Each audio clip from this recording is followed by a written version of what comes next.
finally happened. Today, I sold my van. It's a 2001 Econoline, 211,000 miles, 4x4, 33s, roof racks, the whole bit. If you want to know everything about it, I'll put a link up here, and you can go into the nuts and bolts of how I made all those decisions. But what I wanted to do is take a moment, look at the trusty old Econoline, talk about its strengths, its weaknesses, its flaws, and yeah, just kind of maybe reminisce a little bit. Here's what you need to know if you're looking at buying an Econoline and building one out, and maybe a little bit about a Quigley as well. So there's my baby, and here is the new one. This is a 2016 Transit, 58K on the odometer, 4x4, was a passenger van for a juvenile detention facility. So it came with no seats. Do not even want to know what those kids did to them. But yeah, she's tight. I'll be building her. And I have to say there are already a million things that I both really love and absolutely drive me crazy compared to the Econoline. And a lot of this will kind of focus on those differences. So for starters, one of the most iconic problems with Econolines are the front doors. You know you've had one long enough when a huge gust of wind has picked this thing up, slid the hinges a little bit, and blammo, completely creases and destroys your front quarter panel and door joint. This has been fixed twice already, at which point I basically gave up. But yeah, it's constant. It is a huge pain in the ass, and something I am not going to miss about Econolines, but spare parts are plentiful. So especially if you get a simple color like white, it is like $100 to go get an entirely new door, or maybe $30 to get an entirely new quarter panel, and relatively simple to unbolt the whole thing and put it back together again. Econoline headlights, famously terrible. These are aftermarket, Eagle Eye, insert marketing, who knows, but they do much better. Definitely if you have the black surrounds with the little itty bitty thing, you are screwed and you're gonna have to replace them. The newer ones, the 2008 Plus, much better. For those of you paying attention, this is a 4x4, so this is a locking hub style out of, I think they took this out of a Bronco, this particular axle. But in any case, 33s, very easy to clear with the 4-inch lift that comes with the Quigley.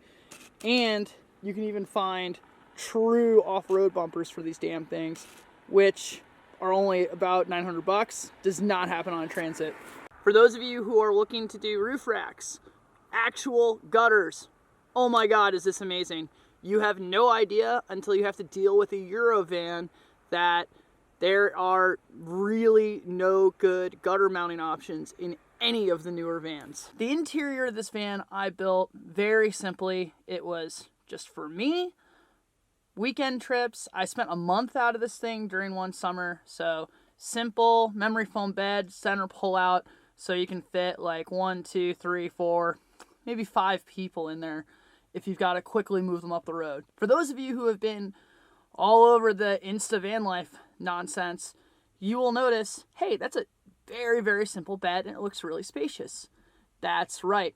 All your Eurovans are based around metro driving, not just being cargo vans. So what does that mean? This is a full 5'10". Average male, like myself, 5'10". You can sleep in this comfortably. You don't have to curl up into a little ball. To get this basic feature in a Sprinter, Transit, any of those, you have to put those ridiculous flares on the side of the vehicle, and you're out like $2,000 just for the parts. It's ridiculous. So the Econoline has a ton of value just in this stupid feature. The other thing you'll notice is, see that little guy, that little guy, that little guy, and that little guy? Yes, you can actually flip out all the windows in here. And again, see 5 million of these in junk yards. There are always parts. So snagging all those, I think it put me out $150.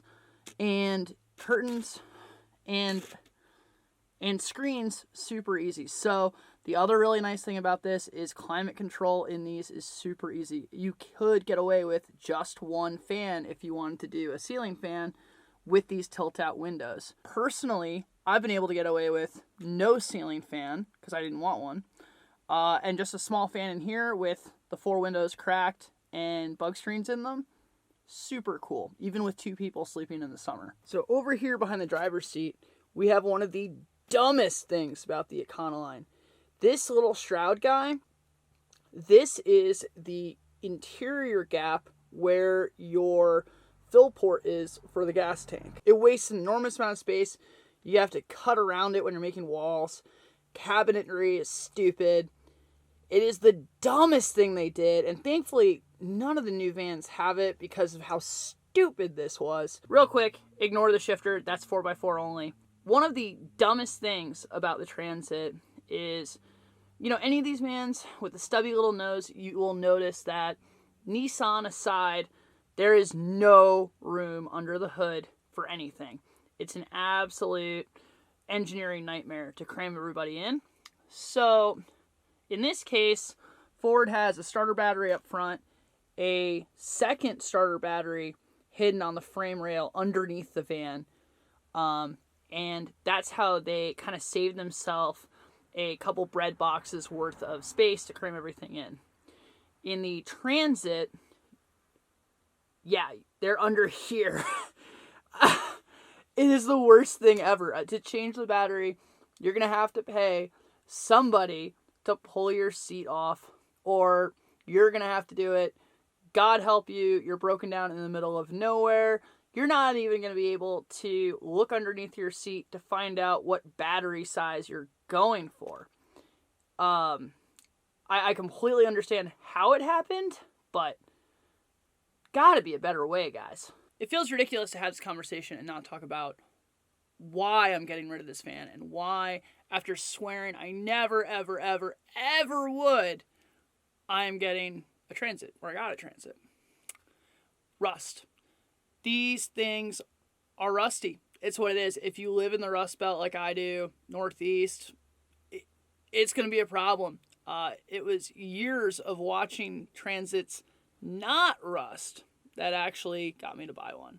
So this van has been repaired once already, had new rockers put in, work on doors, all that stuff. But you know, at 211,000 miles, I'm not doing it again, and the buyer can do whatever the hell they wants with it. Personally, if I had the money, I didn't need to get rid of this thing, I had the space, I would totally chop the back off at the doors, make it a ute, flatbed it, do something crazy and just Mad Maxy, because I still love this thing to pieces. The engine's still good, the transmission's still good, everything's still fine.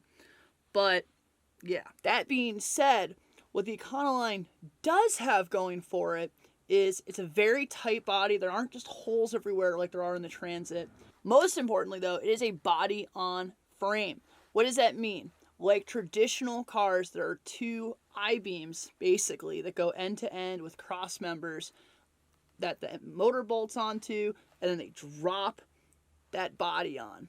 What does that do? Makes a really stiff, robust, rebuildable vehicle. This thing is more resistant to crashes. It can be fixed better, much more capable off-road. Everything rides higher. It's just a better way of building vehicles, but it's more expensive. It's heavier, and it's going to ride a little stiffer. So, biggest thing you'll notice about an Econoline is it drives like a truck.